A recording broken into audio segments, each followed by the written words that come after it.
lugar, pues daros las gracias a todos por acudir hoy a esta masterclass. Para mí es, bueno, pues un motivo de alegría que se una tanta gente a este tipo de actividades en las que también podemos compartir un poco parte de nuestro día a día y parte de nuestro conocimiento. Como bien contó Sandra, pues bueno, yo soy matemática, pero me introdujo un poco al mundo del machine learning y de la inteligencia artificial y trabajo dentro de Altia en el desarrollo de proyectos, ¿vale? De esta índole.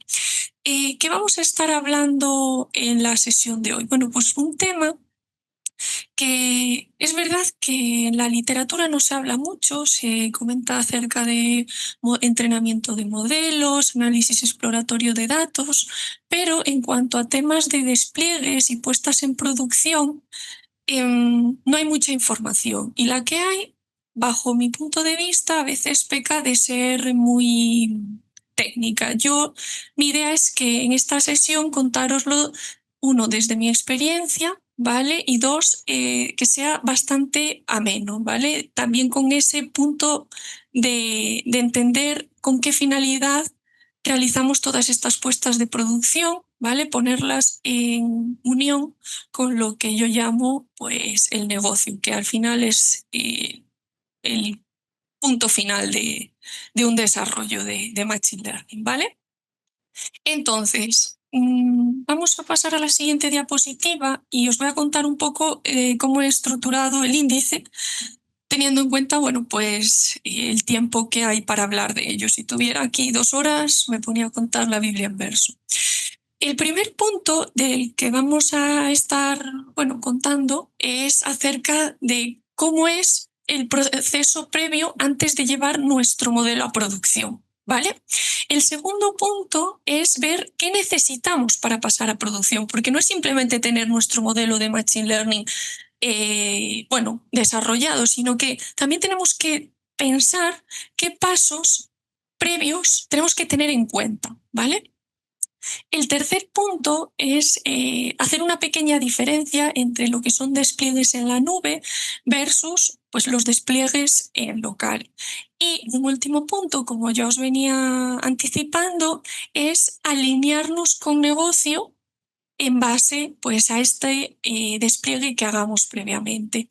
Y finalmente tengo preparada una pequeña demo, la he desarrollado en local, para que podamos ver cuáles son los pasos que solemos llevar a cabo. Es verdad que en nuestro equipo los despliegues los solemos, bueno, prácticamente todos los que desarrollamos son en Azure, ¿vale? En la nube.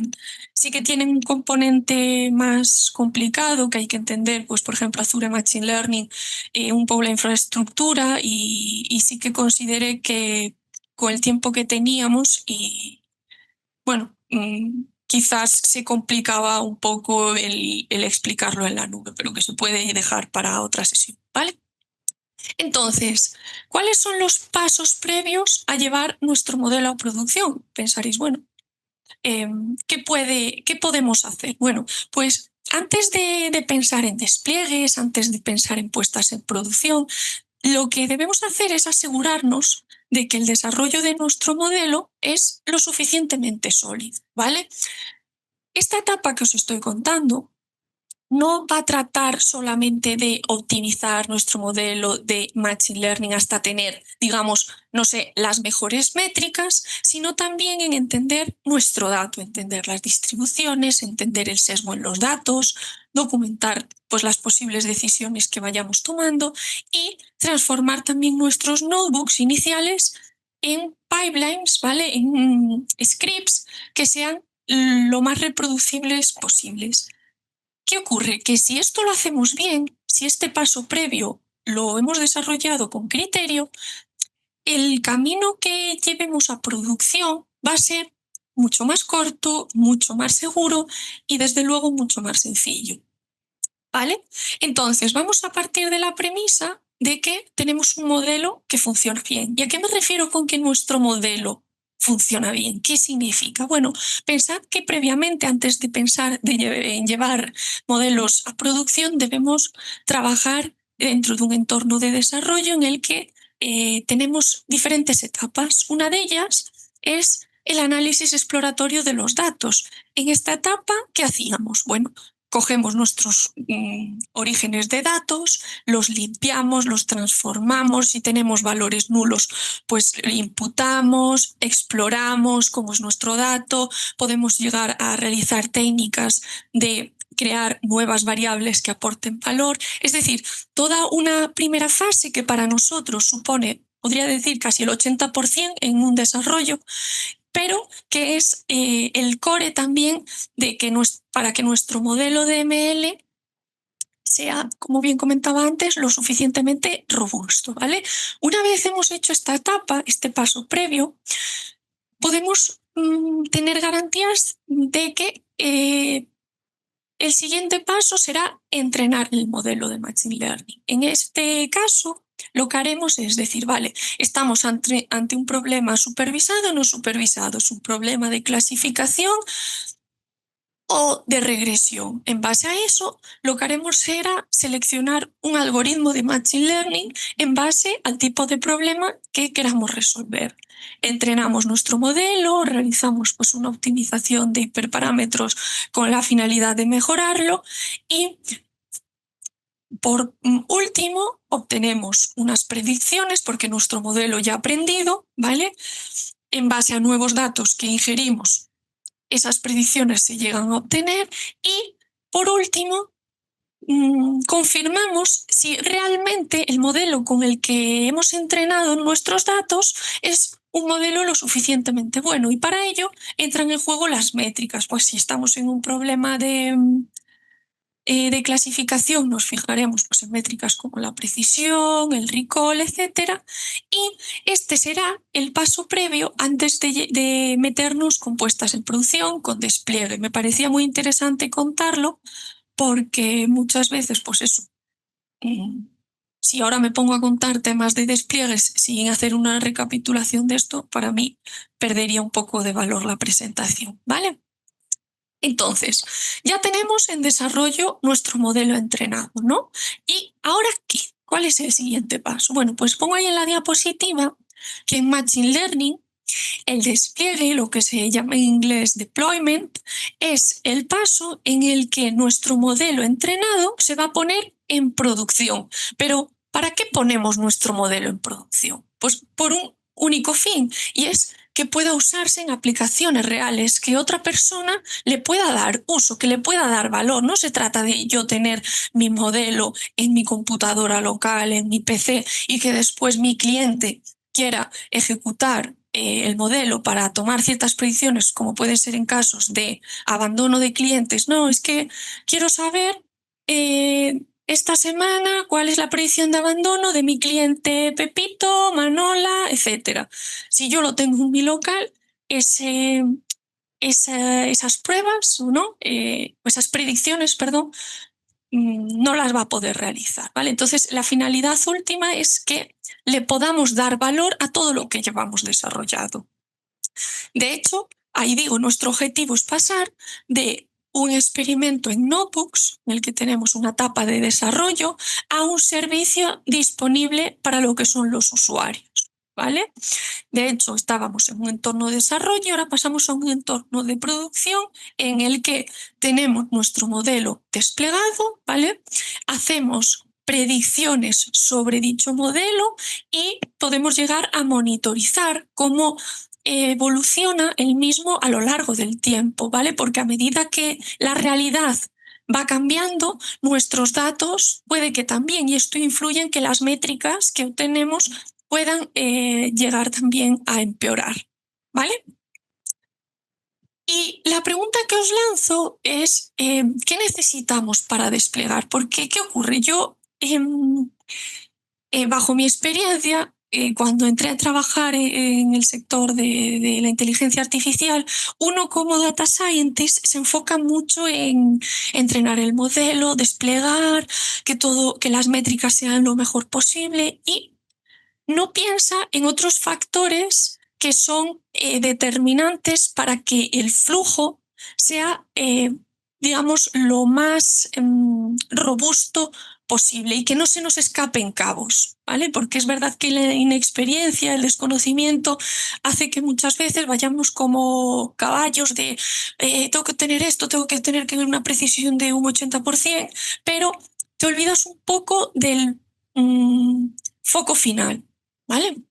Entonces, ¿qué necesitamos para desplegar? Bueno, un punto que es fundamental es tener una reproducibilidad. ¿Y a qué me refiero con reproducibilidad? ¿Qué significa?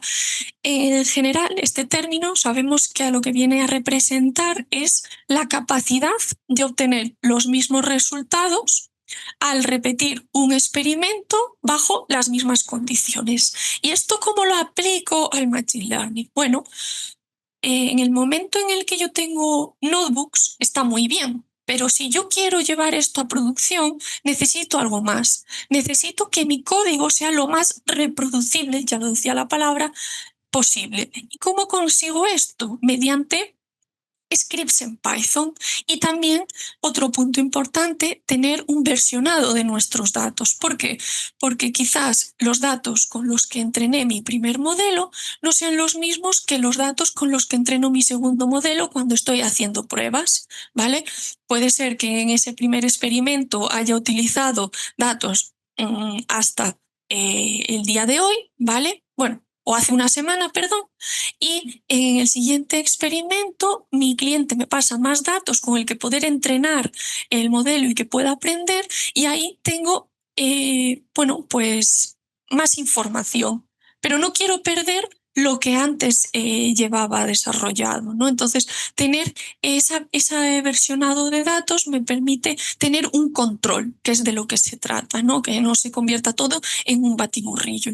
Por lo tanto, datos versionados, un código reproducible en scripts de Python, no tener nuestros notebooks por ahí pululando, y además conseguir con esto tener una ejecución lo más determinista posible en el sentido de tener controlada la aleatoriedad, que no pase que yo lo tengo en mi local y los valores son pues unas métricas de un 60%, ¿vale? De un 0,6, y que se lo pase a mi compañera María, ¿vale? El código, que lo vuelva a ejecutar, que realice las predicciones y que todo se vaya al garete. Entonces, un punto fundamental es esta reproducibilidad de la que os hablo. Es muy importante porque inicialmente te pones a escribir código, código, código, haces ahí un churro y cuando te das cuenta dices, ostras, es que yo si quiero llevar esto a producción, tengo que ordenarlo, tengo que transformarlo de manera que se pueda reproducir. En cuanto a las predicciones en tiempo real o en lotes, es un punto también muy importante a tener en cuenta. Pensad que cuando hablamos de desplegar un modelo, debemos en nuestra cabeza decir, bueno, pues las predicciones las vamos a querer que sean ya o podemos esperar. Bueno, pues esta decisión es muy importante y tampoco es técnica, podríamos decirlo, en origen, sino es una simbiosis entre negocio y producto, ¿no? Lo primero que debemos, como data scientists, es preguntarnos cuándo se necesita la predicción. Y esta pregunta también es muy importante, por lo que comentaba al inicio, que nos ponemos a trabajar, a desarrollar y cuando tal, ostras, bueno, pero estas predicciones, ¿cómo las va a querer ¿Cómo las va a querer consumir el cliente? ¿Cómo las va a necesitar?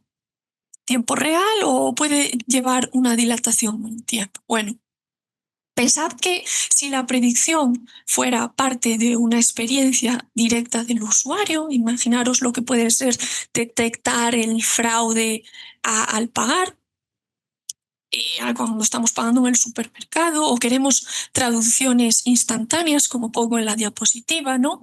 Que es el servicio de iSearch, perdón, de iSpeech Services, el que queremos traducciones en tiempo real, pues bueno, es muy importante tenerlo en cuenta. Y por otro lado, si la predicción se puede pues hacer con un tiempo dilatado, los datos no cambian tan rápido, pues podemos llegar a hacer lo que son predicciones por lotes, ¿no? En el que podemos generar predicciones para muchos registros a la vez y usarlo más adelante. Pensad lo que puede ser un caso como la predicción del abandono de clientes.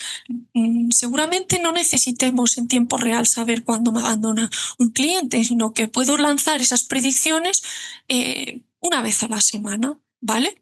Y con eso es suficiente. Pues es un punto muy importante en este ámbito de los despliegues en ML. Otro punto a tener en cuenta también muy interesante es la latencia. Pensad que cuando nosotros estamos desplegando un modelo de Machine Learning y principalmente en lo que son escenarios en tiempo real, uno de los factores que para mí también es muy importante es la latencia, ¿vale? Pensad que la latencia es simplemente el tiempo que tarda el modelo, bueno, el sistema, en dar una respuesta, una predicción desde que hacemos una solicitud, ¿vale? En muchos casos, lo que no nos va a bastar es simplemente, no, es que el modelo es preciso, vale, mi modelo es preciso, genial, pero ¿qué ocurre si responde tarde? Pues que igual ese modelo ya no es útil, o sea, esa predicción ya no me está sirviendo. Entonces, es importante que tengamos en cuenta todos estos factores. Pensad, por ejemplo, si el usuario está, como decía antes, intentando pagar en un comercio, ¿no? Y por detrás hay un modelo de fraude, ¿vale? Un modelo de fraude que me está verificando si esa transacción puede ser fraudulenta o no en base a una serie de parámetros de dónde estoy, el comercio, el monto, la cantidad que estoy pagando, etc.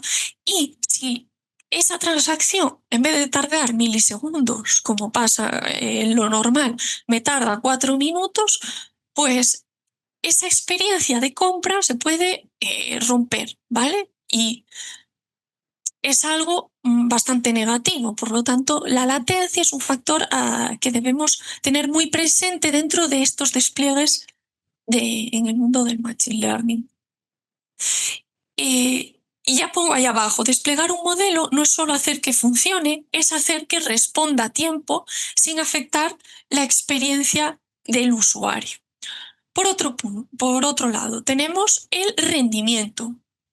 ¿Vale? Cuando hablamos de rendimiento en producción, ¿a qué nos referimos? No solo nos vamos a referir a qué tan bien predice el modelo en términos de métricas de precisión o recall, sino también nos vamos a referir a cómo se comporta el sistema que sirve a nuestro modelo bajo ciertas condiciones que son reales en el uso, ¿no? Pensad que un modelo puede tener unas métricas de la leche. Cuando digo unas métricas de la leche me refiero a unos valores que nos hacen tener claro que el modelo es un modelo muy bueno, ¿vale? Pero si es lento, si colapsa bajo cierta carga o consume demasiados recursos, tampoco nos va a servir para producción, ¿vale? Pensad un ejemplo en el que tenemos, yo qué sé, una clasificación binaria en el que hay que dividir lo que es spam de lo que no es spam, ¿vale?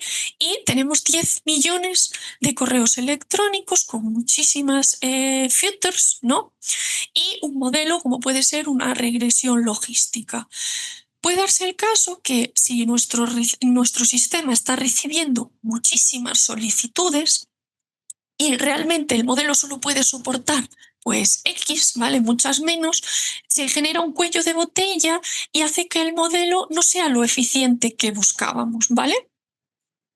Por lo tanto, es otro factor a tener en cuenta y me parece muy interesante hablar de ello porque, como comentaba al principio, solemos ir un poco como caballos, así, pensando en lo nuestro y, repito, en las métricas, en el EDA, en entrenar el modelo. ¿Y qué pasa? Que llegamos a producción y decimos, ostras, es que yo no caí en esto. Y dices, pues nada, a retroceder, a revisar en qué máquina despliegas, los recursos, en fin. Hay que adelantarse un poco a los problemas. ¿Y cómo nos adelantamos? Teniendo en cuenta ciertos problemas que pueden ir surgiendo, ¿vale? Es la clave un poco no solo de este mundo del data scientist, sino yo creo que de la vida, ¿no?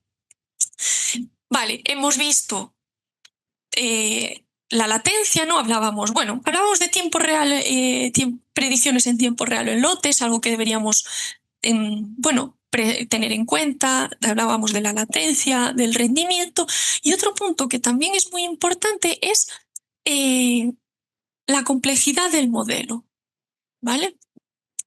También, pensad que cuando estamos hablando de modelos que usamos en producción, no solo va a importar qué tan bien predice, también nos va a importar qué tan complejo es y qué implica eso para nuestro sistema, para nuestro modelo. Y aquí he puesto pues dos ejemplos, ¿vale?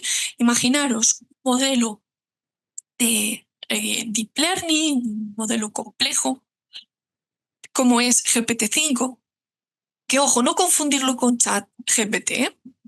Que veo que ocurre mucho, que la gente confunde los modelos propios de Language Large Models con el producto que tenemos ChatGPT, ¿vale? Son dos cosas diferentes.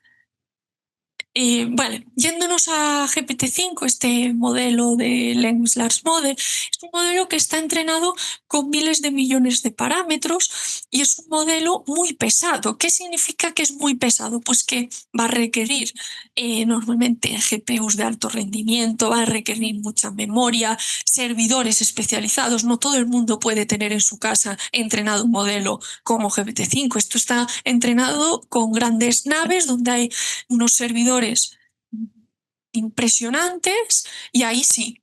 Pero, claro, tener en cuenta esta complejidad es muy importante a la hora de realizar estos desarrollos, ¿no? Y de tener en cuenta, perdón, el coste de la infraestructura que puede llegar a eh, ser, ¿no? Desplegar un tipo de modelo de esta índole, ¿vale?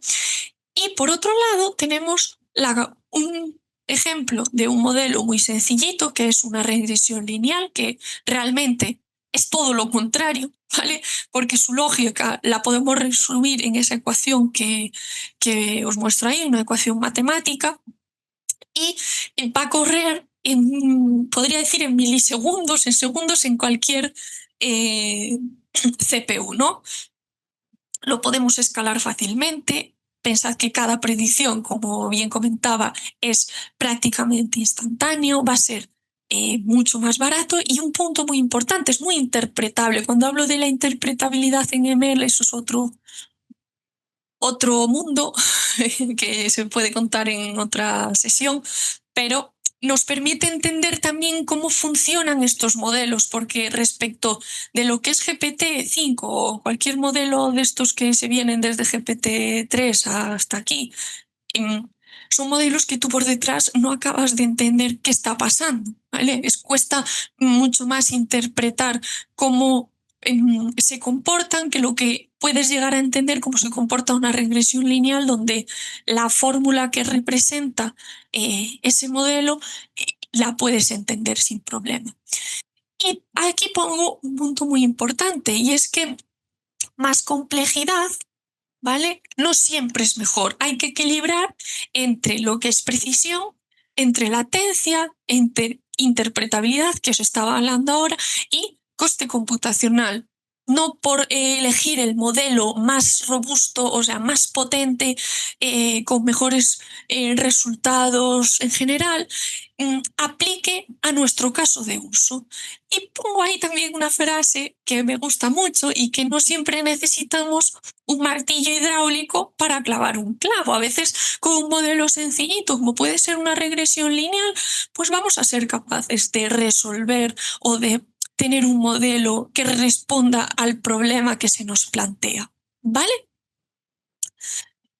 Y a continuación vamos a pasar a otro tema, que es los despliegues. ¿Dónde desplegamos? Ya hemos tenido en cuenta todos estos factores que os estoy contando, ¿vale? Pero llega el punto final, de decir, bueno, vale, ya he tenido en cuenta que la latencia, el rendimiento, que tengo un modelo lo suficientemente bueno, vale, ¿qué hago? ¿Dónde despliego? Bueno, pues esto mm, hay dos opciones, ¿no? Una de las grandes decisiones va a ser esta. Y las dos opciones más comunes que tenemos es en la nube o en local, ¿no? Lo que se llama on-premise. Y como casi todo en Machine Learning, pues no hay una única respuesta correcta, ¿vale? Va a depender un poco del contexto, va a depender del negocio, del equipo y también pues de los requisitos técnicos que se exijan. Pensad que desplegar en la nube va a significar que nuestro modelo va a vivir en un entorno que va a ser gestionado realmente por proveedores como pueden ser Google Cloud, como pueden ser Azure o Amazon Web Services, ¿vale?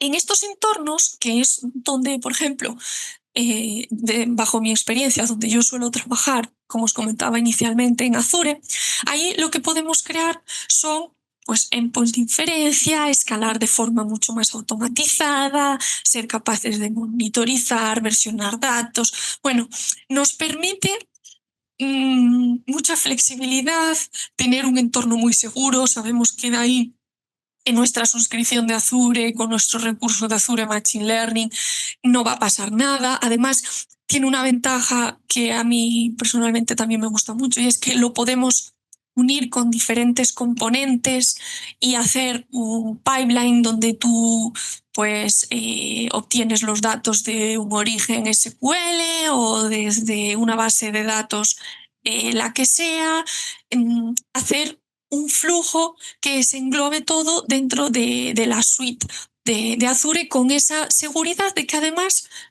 los datos, como decía, pues están ahí todo bien recogidito. Y otro punto que me parece importante, que te da esa flexibilidad de trabajar también de forma conjunta con el equipo en este tipo de herramientas. Es verdad que, bueno, en local también tenemos DevOps y todo esto, pero es una opción, mm, bueno, como otras, ¿vale? Y ahora vamos a ver el despliegue en local, ¿vale? ¿Qué significa desplegar en local? Significa que el modelo se va a ejecutar en nuestros propios servidores dentro de nuestra red privada, ¿vale? Ya puede ser un servidor físico, puede ser una máquina virtual o, digamos, hasta el equipo del cliente, ¿no?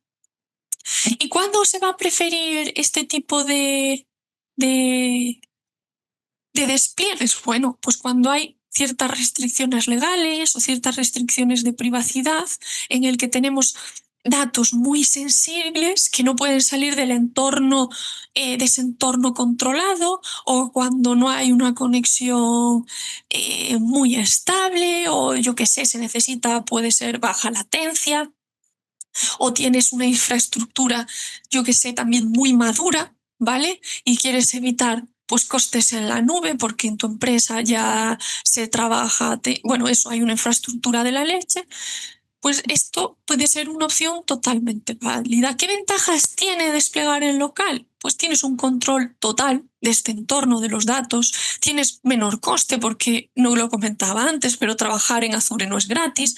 Yo cuando entré a trabajar en Azure lo utilizaba como si eso fuera una tarjeta de crédito, ponga aquí, entrenar, las máquinas levantadas todo el día y después, bueno, vinieron los madre mía. Desventajas que sí que veo, bueno, pues que la escalabilidad a veces es más limitada, tiene una mayor complejidad a la hora de operativa, requiere también más mantenimiento, más luego pueden ser backups, todo esto, ¿vale? Entonces, la pregunta final que os planteo antes después de pasar a la demo que tengo preparada. Así de simple, eso es todo. Con todo lo que os conté ya está esto solucionado. Bueno, pues no. El punto final, ¿vale? La transición donde muchas implementaciones de Machine Learning fallan, no tanto por el modelo, sino que fallan porque no conectamos con el usuario final y las decisiones. Nosotros decimos, bueno, el trabajo ya está hecho, ¿no? Hemos entrenado nuestro modelo, los resultados, o sea, las métricas muy bien, hemos desplegado nuestro modelo, ya sea en la nube local, me desentiendo del tema. Pues no, porque lo que estaba comentando es que necesitamos que todo este conocimiento que nosotros hemos ido adquiriendo en el desarrollo del proyecto, seamos capaces de transmitírselo al usuario final, ¿no? A nuestros clientes, porque ellos necesitan también darle valor a esas predicciones, ¿no? Entonces, el objetivo real de todo esto es que alguien lo use para tomar mejores decisiones. Pensad que una predicción, ¿vale? Una predicción por sí sola no tiene valor. No va a tener valor si nosotros no somos capaces de conectarlo con cierta acción que va a posteriori, ¿no? Es decir, pensad, tengo un modelo en el que me dice, que siempre pongo el caso del churn de abandono de clientes, en el que me dice que este cliente tiene un 90% de probabilidad de irse. Vale, muy bien. Tengo una predicción, el modelo puede funcionar de la leche, pero esto no va a servir de nada si yo no tengo un plan para actuar en base a esa predicción. ¿Qué hago? ¿Lo llamo? ¿Le hago una oferta? ¿Lo dejo ir? Pues ese va a ser el valor último de todo este proceso de desplegar un modelo, de que se consuma y, de todo el desarrollo, ¿vale? ¿Cómo podemos dar valor? Bueno, pues con interfaces de usuario, lo que son dashboards, reglas que activen ciertos procesos, ¿no? Imaginaros, en el momento en el que yo tengo que mi predicción es de un 80% de que Manolo se vaya a ir de mi empresa, pues tengo una regla automática que me dice, quiero enviar una oferta comercial a Manolo para intentar que ese posible abandono retenerlo. Ahí es donde le estamos dando el verdadero valor a todo este trabajo que llevamos realizando. Sin eso, todo lo anterior, pues bueno, está muy bien, tenemos un modelo muy robusto, está desplegado, pero ¿y qué? ¿Dónde está el punto final? Y ahí pongo la frase, esperad que pasa a ver qué hora es, que nuestro trabajo no termina cuando el modelo funciona, sino cuando el usuario lo usa para predecir mejor. Y si no logramos eso, todo el trabajo técnico se va a quedar en una predicción sin utilidad. ¿Vale? Y con esto voy a pasar a un ejemplo que hice en local muy sencillito de una puesta en producción de un modelo de Machine Learning, ¿vale? A ver, no sé si tengo aquí. Esperad, que os voy a compartir ahora, ¿vale? Dadme un segundito y os comparto ahora. Vale. A ver, a ver, a ver, a ver. Creo que...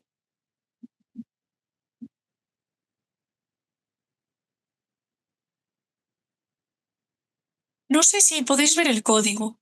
Sandra, no sé si me Sí, podrías sí, decir si sí se que se ve. ve. Si Vale, si maximizas la pantalla, yo creo que lo veremos mejor. vale.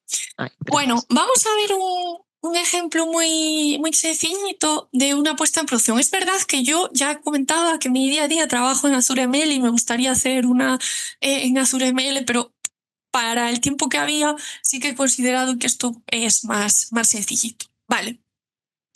A ver, vamos a partir, ¿vale? De que tenemos un modelo, ¿vale? Y ya no vamos a entrar en cómo es el modelo, cómo lo entrenamos, sino que ese trabajo ya lo tenemos hecho, porque si no, no terminamos nunca.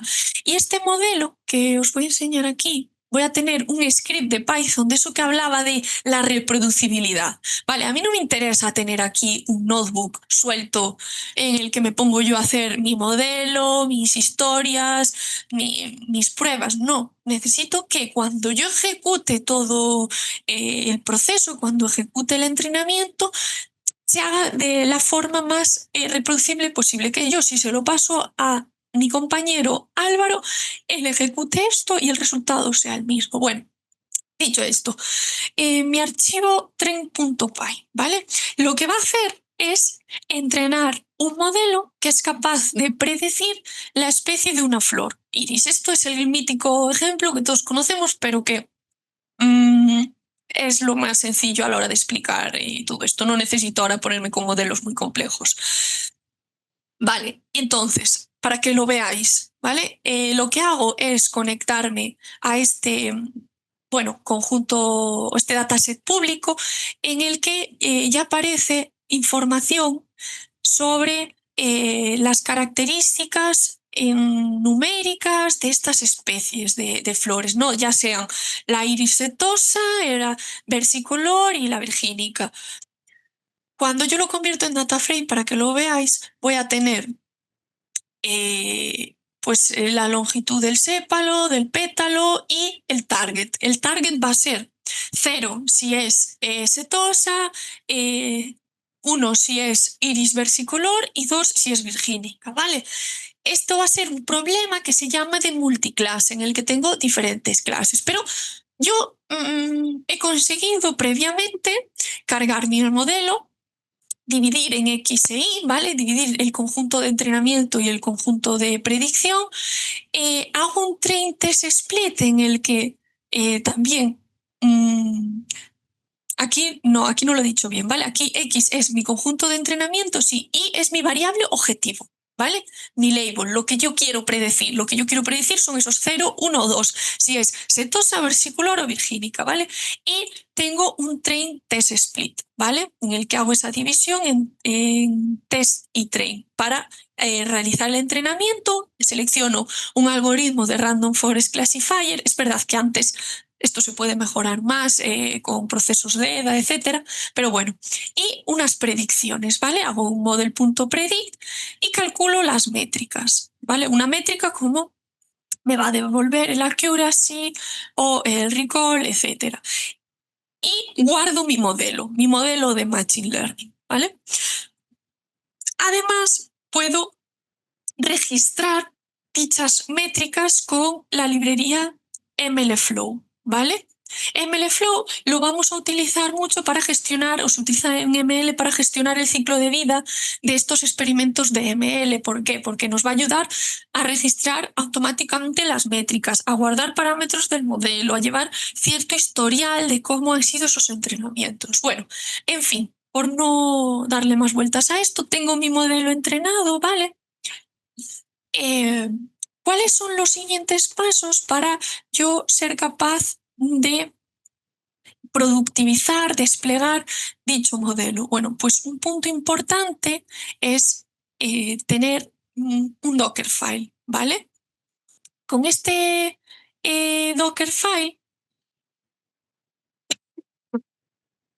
voy a permitir empaquetar toda nuestra aplicación, ¿vale? Que esté como metido el modelo, que esté metido la API, que sean las dependencias, todo el código, es decir, absolutamente todo lo meto en una imagen de Docker y esto lo que me va a permitir es ejecutar mi proyecto en cualquier máquina, que al final es lo que busco, ¿no? No quiero preocuparme de versiones en Python, no quiero preocuparme de librerías, ni mucho menos de sistemas operativos, si estoy Windows, Linux, etcétera. Entonces, esto con este Docker me va a permitir desplegar muy fácilmente en servidores, puedo llevarlo a la nube, etcétera. ¿Y qué hago? Bueno, pues con este From Python, primero lo que estoy haciendo es descargar y usar una imagen Python. Después, con mi Worddir estoy estableciendo el directorio sobre el cual se va a bueno, a trabajar, ¿no? Dentro del contenedor. El copy va a copiar todos los archivos en esa carpeta y el root lo que va a hacer es que instalar todas las dependencias, ¿vale? Todas estas requirement txt, todas estas librerías que yo voy a necesitar a la hora de que esto funcione. Scikit-learn, Pandas, NumPy, librerías asociadas a Machine Learning que son necesarias en la parte del entrenamiento, ¿vale? Y bueno, ya no solo entrenamiento, MLflow para el registro de métricas y seguimiento de los experimentos, FastAPI, Ubicore para temas de APIs, ¿vale?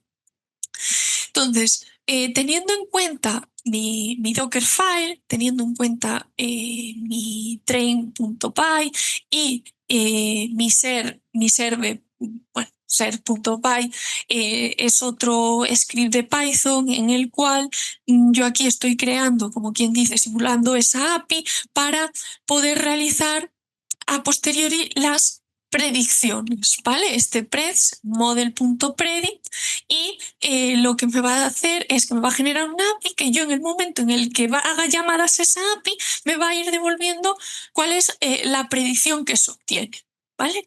Y por último, esto lo puedes tener en tu backend, ¿vale? Como lo puedo trabajar ahora en el que hago una llamada a la API y me lo devuelve por terminal, pero hasta lo podemos hacer mucho más vistoso mediante un Streamlit, mostrar ese frontend, es decir, verlo desde un punto de vista más bonito en el que hay una interfaz que la voy a mostrar ahora. Bueno, nos ayuda a verlo más bonito, ¿vale? Resumen. Vale, dicho esto, ¿en cómo proceder? ¿Vale? Si estamos trabajando en local y queremos probar todo este proceso, ¿vale? Pues hay dos puntos, ¿no? Uno es el primero en el que lo que yo hago es, lo tengo aquí ya ejecutado, lo ejecuté a la mañana para evitarme problemas con las demos que suele pasar. Vale, yo estoy en mi carpeta, webinar en producción y ¿qué hago? Voy al SRC, donde tengo todo el código, activo mi environment, que no sé si os lo comenté, pero bueno, ya es algo básico sobre el cual nosotros tenemos ahí todas las librerías que yo tengo en este desarrollo y lo que hago es levantar esa API en mi entorno local. Una vez levanto la API, en otra terminal, lo que hago es levantar o llamar a ese Streamlit, ¿vale? Que corra ese frontend que me permita realizar las predicciones en un entorno más vistoso. A ver, mirad, esto no es. A ver, ay, ¿dónde lo tengo aquí? Vale, aquí. Si veis en demo, podéis verlo. Sí, sí que vemos Vale, la página. vale. Pues aquí, en este frontend que diseñé, y lo que vamos bueno, a poner es, vale, yo ya tengo mi modelo entrenado, he construido esa API. El siguiente punto es hacer las predicciones en un entorno en el que sea seguro, ¿no? Añado cómo son pues la longitud del sépalo, del pétalo, en fin, 4 variables que lo que me van a predecir es si la especie es setosa, versicolor o virgínica. Cambiando pues los valores, ¿vale? En este caso pues me puse por defecto estos. Cuando le doy a predecir, la predicción es 0. Sin embargo, es que había apuntado aquí unos porque era difícil encontrar uno que diera otro. Vale, si pongo aquí, a ver, perdón, 1,1 y con esto voy a intentar cerrar ya porque me enrollo mucho. A ver, 3,9 y 5,7. Yo aquí le doy a predecir y me da la predicción valor 2, que el valor 2 viene asociado a la clase de Iris virgínica. ¿Qué ocurre? Que este Streamlit que os contaba pues es mucho más vistoso, ¿vale? Que tenerlo aquí, ¿vale? Esperad. aquí, en el que, a ver, aquí, ¿vale? El que yo por terminal tengo que lanzar la petición a la API y me va devolviendo pues 200, status OK, prediction y las probabilidades, ¿vale? 1, 0, 0 está asociado a que es la iris setos, ¿ok? Y por último, vale, y con esto termino y cerramos. Lo que os estoy contando, muy bonito, pero ¿dónde entra en juego Dockerfile? Bueno, pues nosotros, como decía, con Dockerfile podemos ir un paso más allá, que es construimos la imagen, ¿vale? Construimos la imagen haciendo un Docker build -t, mi modelo iris, o le llamamos como queramos, ejecutamos el contenedor y con esto lo que vamos a conseguir es tener desplegado en un, a ver, en nuestro Docker desktop este, bueno, este modelo, ¿vale? ¿Y qué vamos a ganar con ello? Pues cierta portabilidad, porque voy a poder compartir este contenedor con cualquier persona. Va a funcionar ya sea en Windows, en Mac, en Linux, y no va a importar la versión de Python o de la librería que estoy utilizando, ¿vale? Y poco más, Sandra. No, creo que voy, o sea, que no me he pasado mucho, ¿no? No, no, vas perfecta Vale. de Y, na- tiempo. y nada, un poco es esto lo que os quería comentar. La parte de Docker, pues es un componente muy importante cuando nosotros queremos desplegar en local, simplemente con construir ese contenedor y lanzar con un RAM, vamos a poder después realizar ciertas predicciones y que nos las vaya devolviendo el local. ¿Vale? Vale, no sé si alguien tiene alguna pregunta. Si no, yo sí que te pediré así a modo Sí, recap. Una que sería que si tuvieses, por ejemplo, que dar un consejo, ¿no? A alguien que está empezando o tiene que elegir un modelo, empezar algún proyecto en producción, ¿cuál sería? En base a tu experiencia. Aunque ya nos has contado algunos tips, pero bueno, por sí. condensarlo. A ver, yo algo que sí que destacaría es mucha comunicación con negocio, ¿vale? Porque, a ver, esto que os estoy contando es muy interesante a nivel un proyecto personal, pero la idea que de los que trabajamos en este mundo es que siempre estamos en contacto con clientes, siempre se busca darle un valor y el tener ese contacto constante permite que a la hora de realizar cualquier tipo de despliegue vayamos también con un paso sobre seguro. Muchas veces solemos tirar nosotros de, bueno, esto lo hago yo, tomo ciertas decisiones que cuando las tomas sin un cierto consenso puede llegar a que hagas, bueno, cositas que luego tengas que rehacer, que el cliente no esté del todo contento. Por lo tanto, para un despliegue con garantías, ya no solo digo, vale, que a nivel técnico hayas desarrollado un código que tenga, bueno, que sea exitoso, sino que el cliente también esté metido, no te digo a nivel Python, pero al tanto de cómo se está procediendo, ¿vale? No sé si Vale. respondo un poco a la pregunta. Sí, sí. Nos pregunta también Pablo, que yo creo que será la última pregunta, Sí, si podemos contar los asistentes a los scripts y presentar. Si podéis coger. Bueno, la presentación nos la compartiremos. Vale, la presentación no, pero bueno, el contenido del webinar sí que quedará subido y de hecho era una de las cuestiones que comentamos al principio, que al terminar la sesión, a lo largo del día de hoy o mañana, recibiréis el acceso al contenido de la masterclass. Vale. Luego sí que Miguel Mardorel nos pregunta una cuestión técnica que evidentemente estaba para ti. Si es que para predecir curvas de demanda para KPIs, como el ADR y Room Nights en el sector hotelero, para series temporales, ¿qué librerías y enfoques recomendarías? Él vale, comenta Pipecaret, vale. Skyforest. Vale, yo en proyectos que he trabajado de series temporales para predicción de, por ejemplo, predicción de la demanda, que he hecho algún caso de uso, sí que suelo tirar con... Ay, la librería de Facebook, ahora no me sale. Prophet, Prophet. Esa librería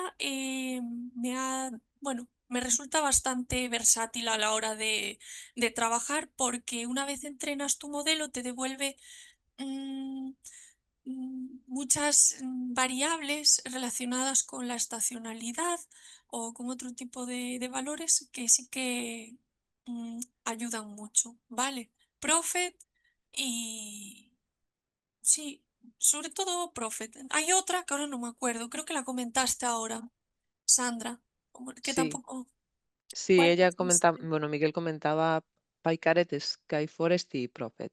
Sí, Comentaba un poco esas 3. Pikaret, esa también.